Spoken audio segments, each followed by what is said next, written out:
ये सावन मास का प्रथम सोमवार जिसको विशेष माना गया है, क्योंकि कहा जाता है कि परमात्मा शिव भूलोक पर भ्रमण करने आते हैं माता पार्वती के साथ। और विशेष इसलिए महिमा है क्योंकि कहा जाता है कि 4 मास परमात्मा शिव भ्रमण करते हैं और अनेक भक्तों को सच्ची भक्ति का फल प्रदान करते हैं। ये 4 मास के 16 सोमवार का विशेष व्रत भी कई लोग करते हैं। शिव की पूजा अर्चना आराधना करते हैं। कई भक्त परमात्मा शिव का ध्यान करते हैं और मन इच्छित फल की प्राप्ति का अनुभव करते हैं। इस दिन पर विशेष जो माना गया है कि परमात्मा शिव भूलोक पर भ्रमण करने आते हैं, तो जरूर है कि हर एक भक्त आत्मा ये महसूस करता है कि जैसे परमात्मा शिव के समीप है। इसीलिए कई मंत्र उच्चारण करते हैं, कई अनेक रूप से पूजा आराधना करते हैं, शिव को प्रसन्न करने का प्रयत्न करते हैं। भावार्थ यही है कि अगर परमात्मा शिव अवतरित होते हैं भूलोक पर, तो नहीं होगा तभी तो आएंगे। अगर वो यहां ही हो तो फिर क्यों आते हैं? तो इसीलिए ये बात सिद्ध हो जाती है कि कलयुग के अंदर परमात्मा सर्वव्यापी हो नहीं सकते। तभी तो ये सावन के महीने में विशेष वो भ्रमण करने आते हैं। साथ ही साथ इस सावन मास के सोमवारों की अनेक कथाएं पौराणिक रूप से जुड़ी हुई है। पहली कथा यही जुड़ी हुई है कि ये सावन मास में जब परमात्मा अवतरित होते हैं तो शिवरात्रि भी मनाई जाती है। एक शिवरात्रि फरवरी मास में आती है, लेकिन छोटी शिवरात्रि सावन मास में भी आती है। और उसके पीछे एक पौराणिक कथा है।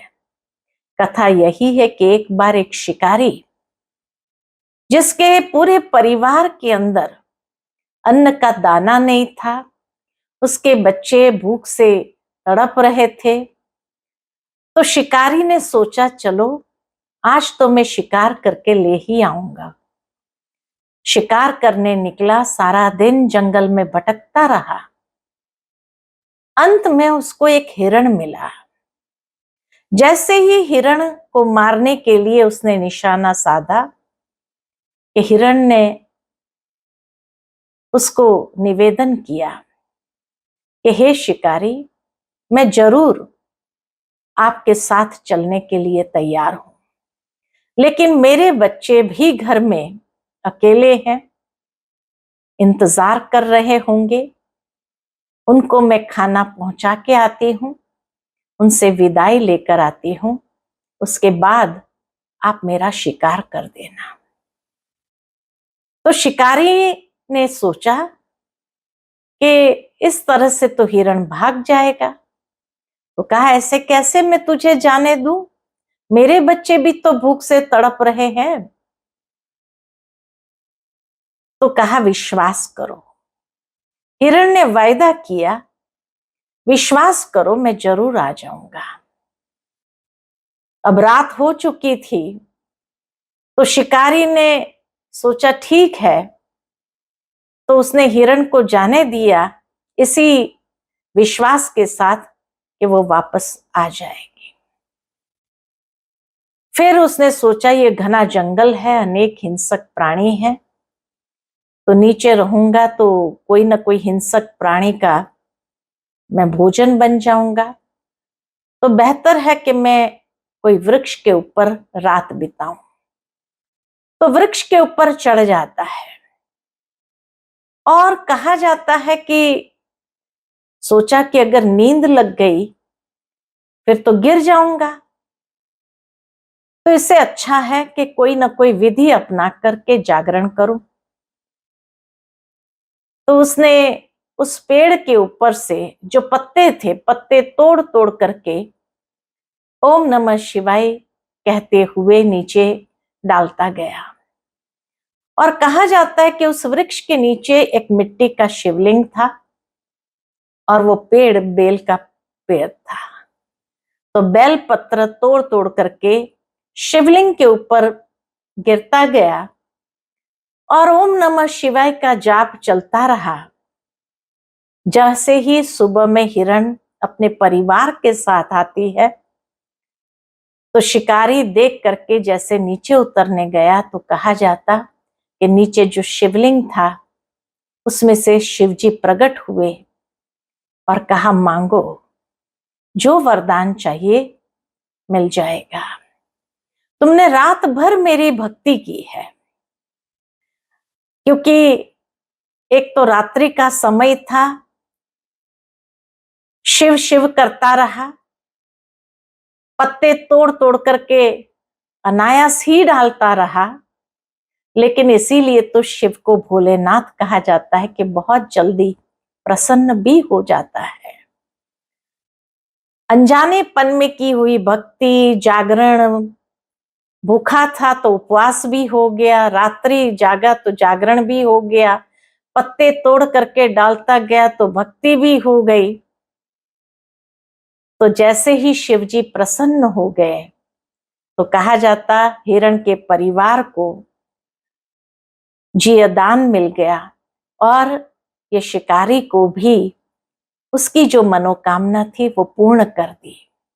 भावार्थ यही कि सावन के महीने में जो अनजानेपन से भी अगर भोलेनाथ को याद करते हैं, प्रेम से उसकी आराधना करते हैं, तो उसकी हर मनोकामना स्वतः पूर्ण होने लगती है। ये एक पौराणिक कथा है। तो सावन के महीने में अनजानेपन में भी जो परमात्मा शिव को प्रेम से याद करते हैं, उसकी आराधना करते हैं, उसके साथ एक निकट का संबंध जोड़ते हैं, तो उसकी सर्व मनोकामनाएं पूर्ण हो जाती है।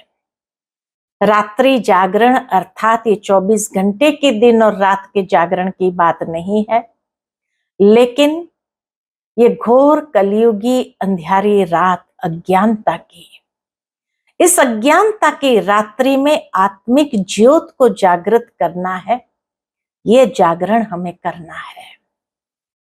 साथ ही साथ उपवास, उपवास यानी ये स्थूल उपवास की बात नहीं, लेकिन उपवास 2 शब्द से बना है, उप और वास। उप अर्थात ऊपर, उप यानी नजदीक। तो ऊपर निवास करने वाले परमात्मा के नजदीक हमारी बुद्धि का वास रहे, ये मन बुद्धि का उपवास है।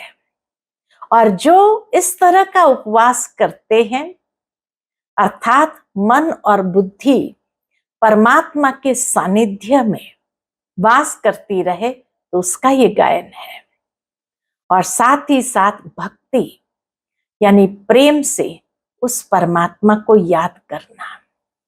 भले वो शिकारी ने तो प्रेम से नहीं, अनजानेपन में ही याद किया शिव शिव करते हुए, लेकिन वास्तव में जो प्रेम से उसको याद करते हैं तो उसकी सारी मनोकामना पूर्ण हो जाती है।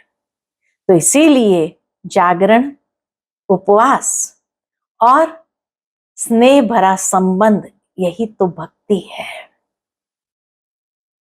दूसरी पौराणिक कथा यही आती है कि कहा जाता है कि जब भूलोक पर देवताएं और असुरों के बीच में सागर मंथन हुआ, तो सागर मंथन के समय हलाहल निकला, अर्थात विष निकला।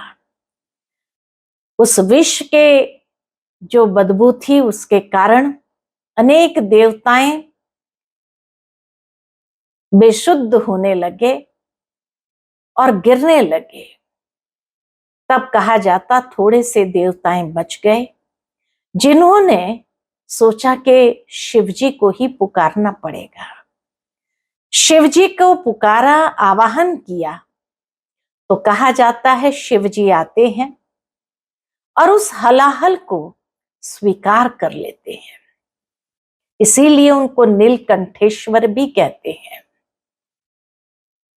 भावार्थ यही कि वो हलाहल को स्वीकार किया, फिर सारे देवताओं को सुरजित किया, फिर सागर मंथन आरंभ होता है। धीरे धीरे एक एक चीज निकलने लगती है और निकलने के बाद फिर लास्ट में अमृत कलश निकलता है। वो अमृत कलश लक्ष्मी जी ने अपना मोहिनी रूप धारण करके कलश को धारण किया और फिर वो अमृत देवताओं को पिलाया गया और इस तरह देवताएं अमर हो गए। वास्तव में देखा जाए तो सागर मंथन ये कथा जो है वास्तव में मनुष्य जीवन से बहुत गहरा उसका कनेक्शन है। मन को भेंट की गई है सागर की तरह। मनुष्य का मन एक सागर है। जिस तरह सागर में कभी भी पानी शांत नहीं होता है, कभी सागर के पानी में कोई प्रतिबिंब नहीं दिखाई देता है, छोटी छोटी लहरें भी चलती ही रहती है, कभी बड़ी बड़ी लहरें भी आती है और कभी कभी तूफान भी आ जाता है। ऐसे ही मनुष्य का मन है, छोटी छोटी लहरें भी चलती रहती, अर्थात विचार रहित मन कभी होता नहीं, कुछ न कुछ विचार भी चलता रहता है। कभी कभी मन के अंदर भी कोई गहरा चिंतन आरंभ हो जाए तो बड़ी बड़ी लहरें भी उठने लगती है। टेंशन हो जाए तो लहरें भी उठने लगती है और कभी देखो तो कोई ऐसा विघ्न आ जाए, प्रॉब्लम आ जाए तो तूफान भी खड़ा हो जाता है। तो मनुष्य का मन एक सागर है और इस सागर का मंथन करना है, जहां देव और असुर, पॉजिटिव विचार, अच्छे विचार देव बराबर है और नेगेटिव विचार ये असुर बराबर है। इन दोनों के बीच में ये सागर मंथन होता है, क्योंकि मनुष्य के मन के भीतर ही वो अमृत कलश भी है। लेकिन सबसे पहले क्या निकलता है? हलाहल निकलता है, विष निकलता है।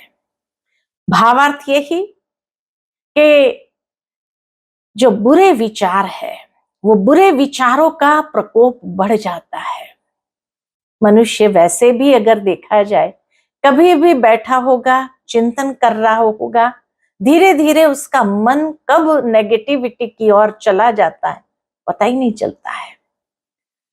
तो पॉजिटिव विचार, नेगेटिव विचार का जो मंथन होने लगता है उसमें धीरे धीरे जैसे जैसे बुरे विचार का प्रभाव बढ़ता जाता है तो अच्छे विचार बेशुद्ध होने लगते हैं, यानी समाप्त हो जाते हैं। कुछ थोड़े से विचार अगर बचते भी हैं, लेकिन ऐसे समय पर अगर परमात्मा शिव का आवाहन करे तो वो आकर के हमारे अंदर का ये हलाहल स्वीकार कर लेता है। कई लोग सोचते हैं कि यह अंदर की बुराई हम परमात्मा शिव को कैसे अर्पित करें। अरे सावन के महीने में सोमवार को जब शिव की पूजा करते हैं तो शिव के ऊपर क्या चढ़ाते हैं? धतूरा चढ़ाते हैं, भांग चढ़ाते हैं, यही चीज तो चढ़ाते हैं। अक के फूल चढ़ाते हैं। ये क्या है? जहरीले फूल। बाकी देवी देवताओं के आगे तो कमल का फूल, गुलाब का फूल, मोतिया के फूल की माला चढ़ाते, लेकिन शिव के ऊपर अक के फूल की माला, धतूरे की माला, जो सबसे पॉइजनस जहरीले फूल है, वही तो अर्पित करते हैं।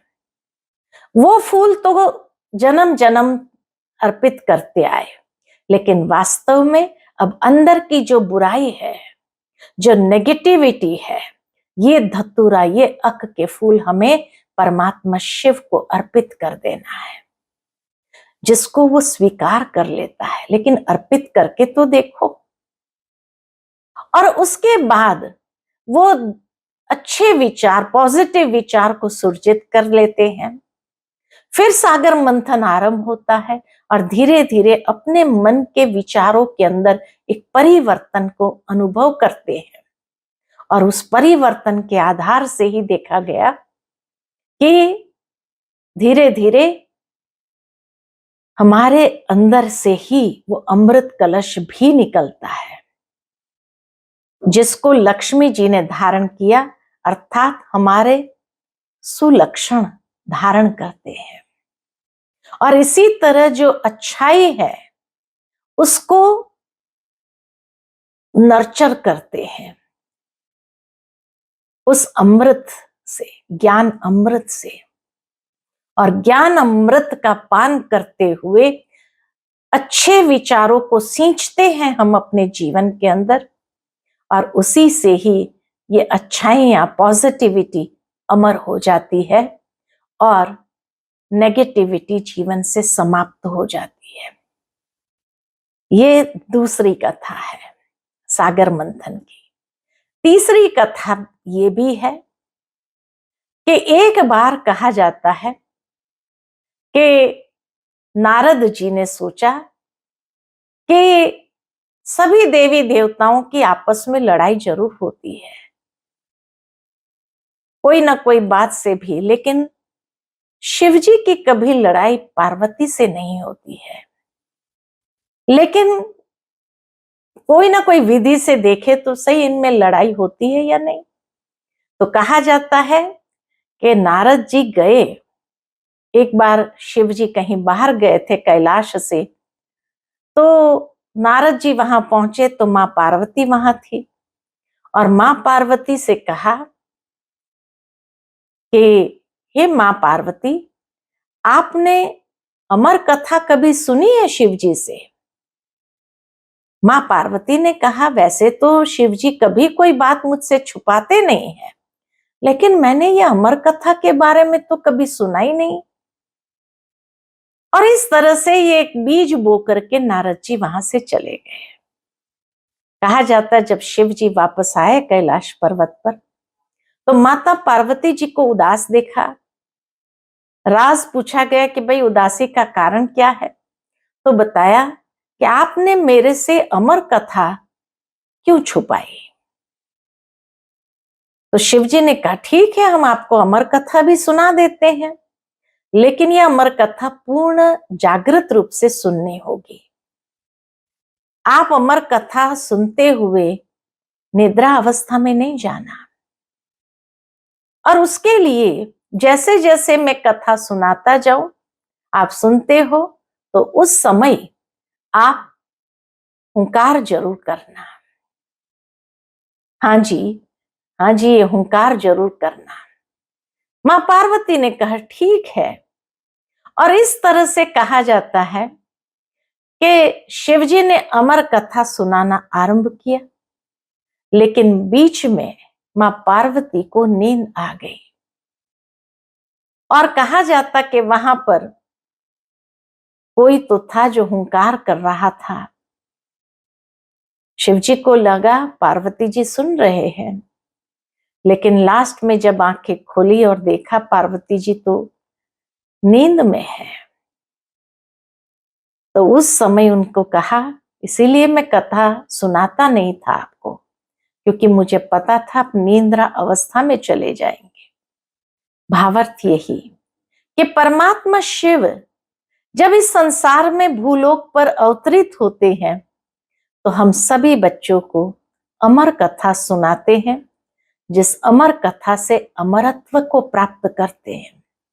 अर्थात अमर कथा वो कथा है या वो ज्ञान की बातें हैं जिस ज्ञान की बातों को जीवन में आत्मसात करने से हम आत्माएं स्वर्ग लोक को प्राप्त करते हैं, जहां अमर हो जाते हैं।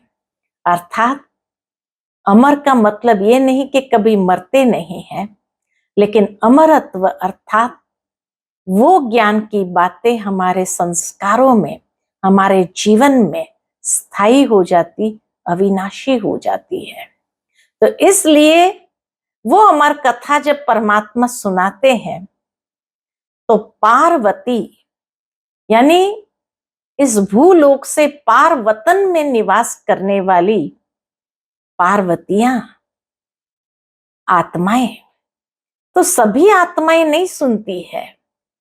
कुछ एक आत्माएं, कोटों में कोई में भी कोई आत्माएं इसे सुनती है, आत्मसात करती है और अमरत्व को प्राप्त कर लेती, अर्थात उसी से अपने संस्कारों में धारण करते हुए अविनाशी स्थायी रूप से उसको जीवन के अंदर आत्मसात कर लेते हैं। तो ऐसी सच्ची पार्वतियां बन करके उस अमर कथा का श्रवण करते हुए हमें अपने जीवन में उसको सींचते हुए अविनाशी और स्थायी रूप से धारण करना है। तो ये विशेष सावन के महिमा है और सारी कथाएं शिव जी के साथ ही जुड़ी हुई है। जब वो परमात्मा शिव आते हैं तो हमें भक्ति भी करनी है, शिकारी की तरह सच्ची भक्ति करनी है। दूसरा, सागर मंथन भी करना है और अमर कथा सुन करके अमरत्व को भी प्राप्त करना है। तो ये है सावन की महिमा। ओम शांति।